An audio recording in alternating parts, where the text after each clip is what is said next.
चाची कहती जीवन में तू कुछ भी ना कर पाएगा, चाची कहती जीवन में तू कुछ भी ना कर पाएगा। मामी ने भी तर्क दिया कि ये पीछे रह जाएगा, पक्का पक्का करते करते तू कच्चा हो जाएगा। लेकिन मम्मी कहती रहती सब अच्छा हो जाएगा, लेकिन मम्मी कहती रहती सब अच्छा हो जाएगा। छोटा था तो भाग भाग कर स्कूल से घर आता था, छोटा था तो भाग भाग कर स्कूल से घर आता था।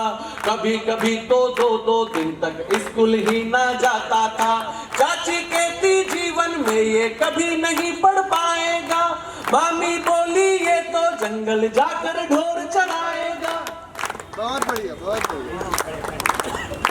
चाची बोली ये तो जंगल जाकर ढोर चलाएगा, बुद्धिमान बनेगी नी तू ये डब्बू कहलाएगा। मम्मी गोदी लेकर कहती सब अच्छा हो जाएगा, मम्मी गोदी लेकर कहती सब अच्छा हो जाएगा।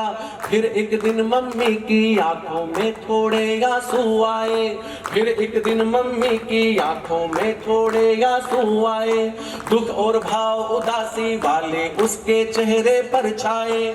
चाची इखलाती बोली रोने से क्या हो जाएगा, हंस नहीं बन सकता वो तो कौओं में खो जाएगा। मामी बोली जीवन भर वो यूं ही तुम्हें रुलाएगा। बहुत बढ़िया। मम्मी आंसू पोंछ के बोली सब अच्छा हो जाएगा, मम्मी आंसू पोंछ के बोली सब अच्छा हो जाएगा। फिर एक दिन मम्मी ने मुझको अपनी गोद बिठाया था, सब कुछ मुझको समझ में आया ऐसा कुछ समझाया था। बोली बेटा चांद चमकता रातों को चमकाता है, सूरज खुद में आग लगाए जग उजियारा पाता है। चाहे चांद बने ना तू पर तारा तो हो जाएगा। झूठे वचन सभी के होंगे तू सच्चा कहलाएगा, झूठे वचन सभी के होंगे तू सच्चा कहलाएगा। अगले दिन से सुबह सुबह ही मैं स्कूल को जाता था। मैथिली शरण गुप्त जी ने एक बात कही कि मनोरंजन न केवल कवि का कर्म होना चाहिए, उसमें उचित उपदेश का मर्म होना चाहिए। बहुत बढ़िया, बहुत बढ़िया। ये गीत मैंने सर्वाधिक मंचों पर पढ़ा है और इसलिए इस गीत का अंतिम बंद पढ़ते समय मैं अधिकतर युवाओं से बात करता हूं कि आजकल का युवा वर्ग बहुत ज्यादा आक्रोशित हो जाया करता है। अगर बच्चों से बोलो कि ज्यादा मोबाइल का प्रयोग नहीं करना है या ज्यादा टेलीविजन नहीं देखना है, सोशल मीडिया पर ज्यादा नहीं रहना है, पढ़ाई पर ध्यान देना है, तो माता पिता से बच्चे नाराज हो जाते हैं। और कभी कभी ये कि इस बात पर कि किसी माँ ने या किसी पिता ने बच्चे से मोबाइल छीन ले लिया या उनसे रिमोट ले लिया, तो हम अगले दिन पेपर में पढ़ते हैं कि किसी बच्चे ने फांसी का फंदा बनाकर उसके ऊपर झूल गया।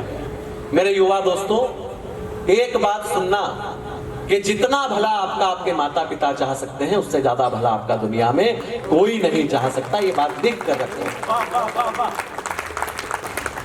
और आजकल तो हमारी संस्कृति पर, संस्कार पर आक्रमण हो रहा है। दो बात कहकर के इस गीत को पूरा करूंगा मैं।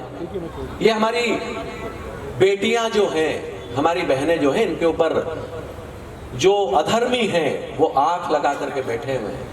चार पंक्तियां मेरी बहनों ये भी सुनना कि चले मत नाज नखरे से जरा होशियार होके चल। पाश्चात्य संस्कृति में डूबने वाले लोगों, अपने बच्चों को संस्कार दीजिए ऐसी जगह पर ला करके कि चले मत नाज नखरे से जरा होशियार होके चल, नहीं कमसिन कली बंतू अरि अंगार होके चल। यहाँ अब्दुल बहुत आशीष बनकर घूमते हैं। अब यहाँ, अब मैं मध्य प्रदेश से आता हूं, हमने देखा है हमारी बहनों को कट कर आते हुए। यहाँ अब्दुल बहुत आशीष बनकर घूमते हैं। अब जिहादी हैं, जिहादी के लिए तलवार होके चल, जिहादी हैं, जिहादी के लिए तलवार होके चल। इसलिए माता पिता अगर कभी कुछ कहें तो उनकी बात का बुरा मत मानो। इस गीत के नायक पर भी क्या प्रभाव पड़ा मैं सुनाता हूँ। अगले दिन से सुबह सुबह ही मैं स्कूल को जाता था, छुट्टी होती जब स्कूल की तब ही घर को आता था। दिन दिन भर पढ़ता रहता था, देर रात तक जगता था, मुर्गा बांग लगाए उसके पहले ही उठ पड़ता था। सोच लिया था चांद बनूंगा, उजियारा हो जाएगा। और सबसे बड़ा फर्क क्या पड़ा, चाची मामी भी कहती अब सब अच्छा हो जाएगा। चाची मामी भी कहती अब सब अच्छा हो जाएगा। चाची मामी भी कहती अब सब क्या बात है।